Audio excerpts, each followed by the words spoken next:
El excongresista y exministro Yehude Simon ha sido detenido preliminarmente esta mañana como parte de la investigación en su contra por presunto lavado de activos y otros delitos.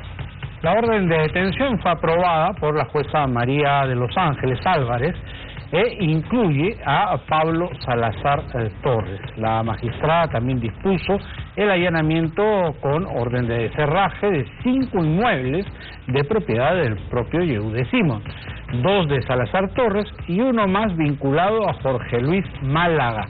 Según el pedido de la Fiscalía, el ex legislador y otros investigados habrían cometido los delitos, como ya lo dijimos, de lavado de activos, con el agravante de pertenecer a una organización criminal por presuntamente recibir coimas de Odebrecht a cambio de facilitar la licitación del megaproyecto Olmos en Lambayeque.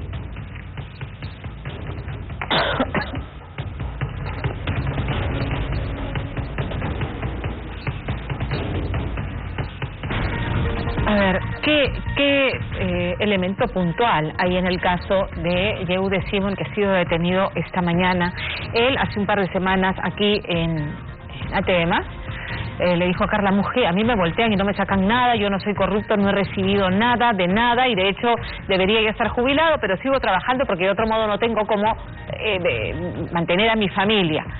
Pero ¿qué ha pasado? Jorge Barata ha declarado en uno de los interrogatorios el año pasado, interrogado por el equipo especial Lavallato, que que Odebrecht apoyó con $300.000 aproximadamente a la campaña de Yehude Simon, que el dinero proviene de la Caja 2, conocida también como la Caja de Sobornos, que estas transferencias fueron destinadas a un receptor cuya identidad se ocultó tras un codinome, el codinome Gorno.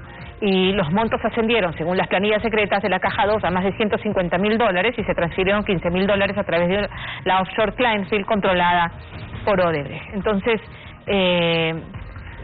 quienes habrían recibido este dinero ha sido a través de quienes tuvieron a su cargo el proyecto especial Olmos, Pablo Salazar entre ellos, y luego también otro hombre clave en esta investigación es quien asumió como jefe de gabinetes y asesores de la PCM cuando Yehude Simon ocupó este cargo, presidente del Consejo de Ministros, Javier Málaga Cochela.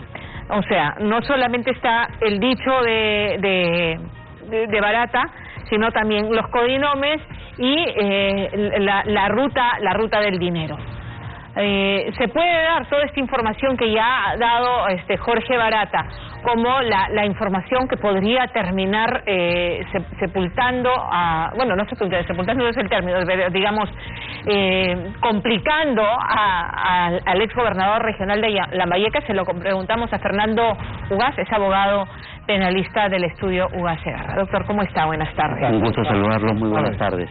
A ver, esta mañana más temprano conversábamos con el secretario general de Alan García y decía, a diferencia de todos los demás, aquí Barata sí ha dicho que entregó dinero para Yehude Simon, hay un codinombre, hay la ruta del dinero y ha dicho que sí, que financió a Yehude Simon.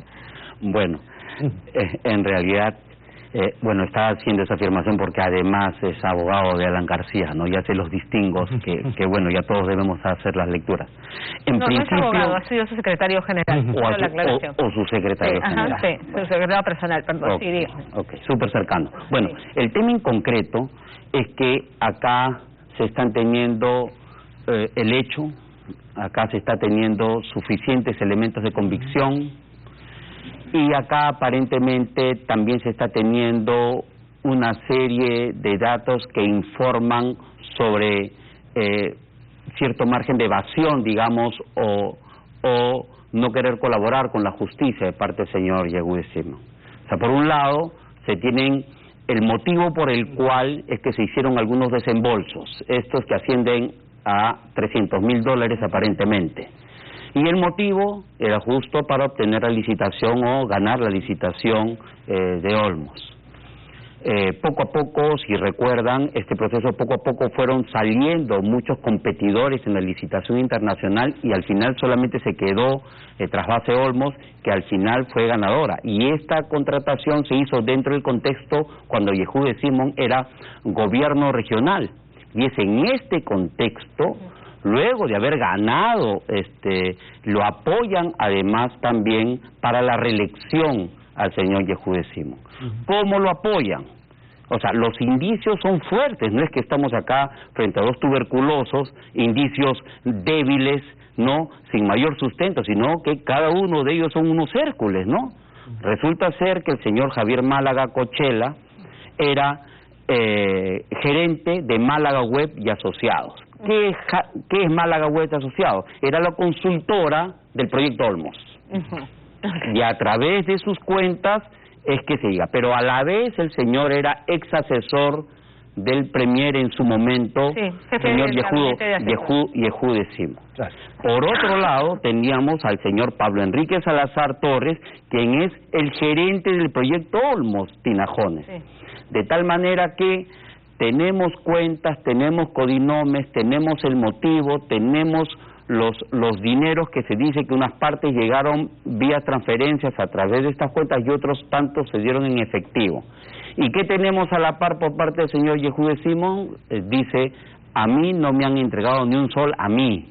Claro. Sí, pues, es que en realidad dentro de la teoría probática, dentro de lo criminalístico, todos los delitos normalmente se hacen en escenarios cerrados. Nadie llama a hinchas para que lo estén viendo cuando uno está violando, robándose el dinero al Estado y una serie de cosas. Generalmente el cabecilla no recibe directamente a sus cuentas. Y uno busca un testaferro, una persona de confianza, una persona que es impune, que más o menos esté cercana a las labores, etcétera. Entonces, estos allanamientos que se han realizado para verificar los 5 casas que se tiene tanto en Chiclayo como en Lima, y también su cómplice, llamémosle por ahora sí, del señor Pablo Enrique Salazar Torres, es que dan todo un panorama, digamos, cuadrado a esta altura, para que el fiscal haya decidido tomar la detención preliminar. ¿Y esto qué le exige al fiscal? Le exige al fiscal que en no más de 10 días tenga que formalizar investigación preparatoria y, como ya nos tiene acostumbrados en muchos otros casos, se pide la prisión preventiva. Yo dudo mucho que en este caso no pida la prisión preventiva. Este es uno de los casos, diríamos nosotros, más cuadrados. A ver, sobre el tema, dos puntos. Uno, tendría que la Fiscalía a cerrar el círculo demostrando que ese dinero llegó a manos de Yehudá Simón, que él lo niega, porque digamos pasa como en el caso del señor García, que dice ese dinero no llegó a manos de Alan García, se quedó en Luis Alba Castro, se quedó en Luis Nava, ¿no es cierto? La presunción, digamos, la inferencia que se hace es, o sea, los sobornos llegan a estas personas para que después lleguen a manos de García. ¿Cómo se va a demostrar que ese dinero no quedó en estas dos personas y sí le llegó a Yehudá Simón, que lo ha negado? Ya, bueno. Uno, eso. Y dos, ha hablado del tema de que se le debería pedir prisión preventiva. Tendría que demostrarse que hay obstrucción a la justicia o peligro de fuga, porque los otros dos presupuestos entendemos que se cumplen, ¿no es cierto? Hay indicios razonables y la prognosis de pena supera los 4 años. Entonces, ¿dónde está el peligro de fuga y la obstrucción a la justicia? Súper importante. Vamos a la primera pregunta. La primera pregunta se hace referencia de no tenemos aún la prueba que demuestre que él ha recibido el dinero. El sector final de esas coimas. Correcto. Bueno, hay que recordar que estamos todavía en unas diligencias preliminares.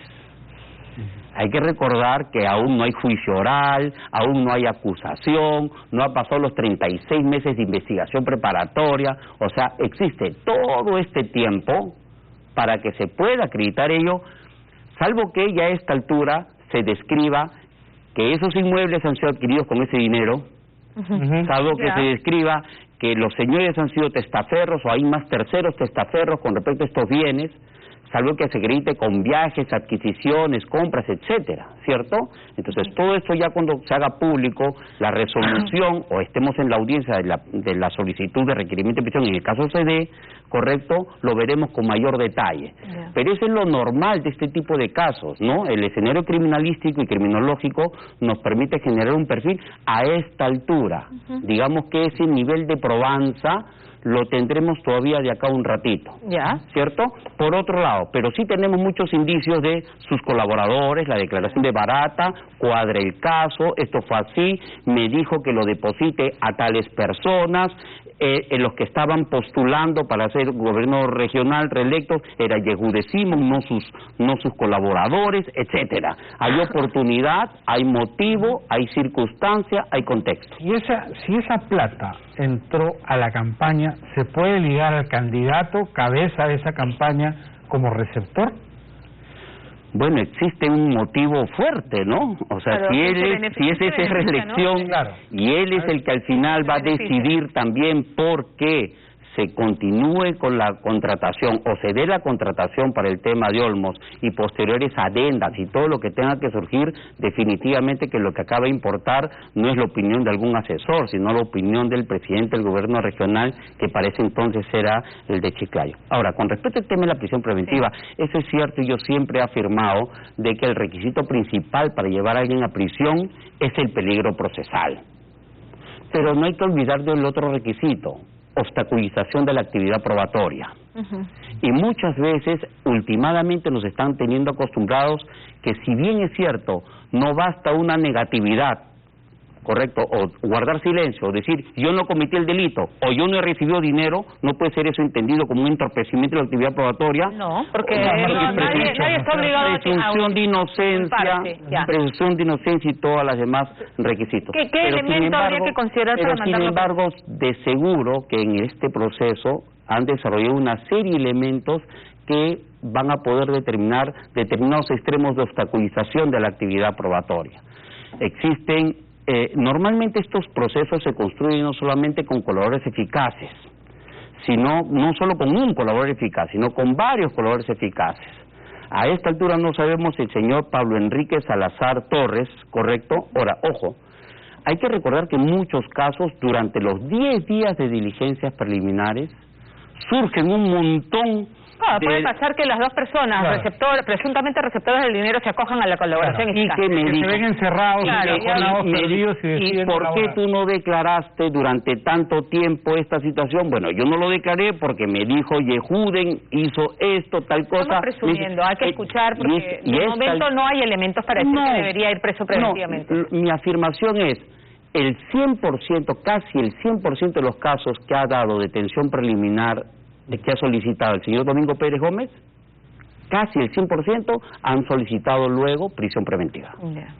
Entonces, en eso me baso en la afirmación. Desde mi perspectiva, muchas personas, ni siquiera Keiko, que cuando fue a la diligencia que fue citada, debía dársele una prisión preventiva, porque se está evidenciando que no hay peligro de fuga, pero sin embargo su prisión fue sustentada no en peligro de fuga, sino en entorpecimiento de la actividad probatoria, que más o menos parece ser ese el aspecto mayor que tendría el señor Domingo Pérez. Ahora, el tema del dinero, lavado de activos, ¿o cuál es la otra figura? Entiendo que la Fiscalía va a ir por el tema del lavado de activos, pero una vez más, todas las personas que presuntamente han recibido dinero de Odebrecht, de la famosa Caja 2, dicen, yo no tenía por qué saber que eventualmente, si hubiera ingresado, que lo niego, ese dinero era de origen lícito, porque el financiamiento de campañas en ese momento no era un delito. Sí, definitivamente. Ese es un tema ya harto discutido, harto debatido en los más de 15 pedidos de prisión preventiva de casos, 15 casos de prisión preventiva, y tenemos tantos presidentes que han ido a prisión y ahora con detención domiciliaria. Entonces, en realidad la justicia peruana es muy difícil pronosticar de que este elemento no se va a ver configurado para una eventual solicitud de requerimiento de prisión o un inicio de proceso. Tanto es así que se han dado las detenciones y los allanamientos actualmente porque se afirma que existen suficientes elementos graves del delito, de tal manera que, digamos que la hipótesis de que esta Caja 2 era dineros ilícitos, provenientes de corrupción, sobornos, etcétera, y que estos han servido para financiar campañas, definitivamente que el sistema lo va a entender como de origen ilícito, que por lo menos los funcionarios deben presumir que estos vinieron de tales... Y ahí la cadena viene que cuando son electos, luego de ganar esas campañas financiadas por esta empresa, iban a recibir el vuelto. Cumplían favores, ¿no? Iban a recibir el vuelto, ¿no? Iban a recibir el vuelto, ¿no? No hay lonche gratis. No hay lonche gratis. Y pues, definitivamente. Y ahora que han surgido los temas de Keiko, donde existen los abonos de Odebrecht, sí, hay todo un tema, pero ahora han surgido cantidad de particulares que tienen bolsillo grande, sí, billetera grande, desde Dionisio Romero, los tales empresarios. De donde no se puede decir que es origen ilícito, ¿no es cierto? Y eso de ahí se está...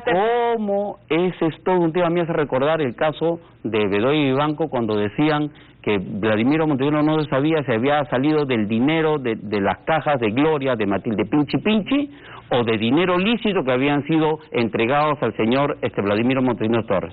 Y el habeas corpus en su momento salió por indubio pro reo por la libertad. Pero sin embargo, eso muy rápidamente fue desbaratado y al final fue condenado el señor Bedoya y Vivanco. Como se presentaba la alcaldía de Miraflores. Doctor, muchas gracias. Muchas gracias. A ustedes, por favor. Gracias. Vamos a hacer un corte, son las 2:49, regresamos de inmediato con mucha más información.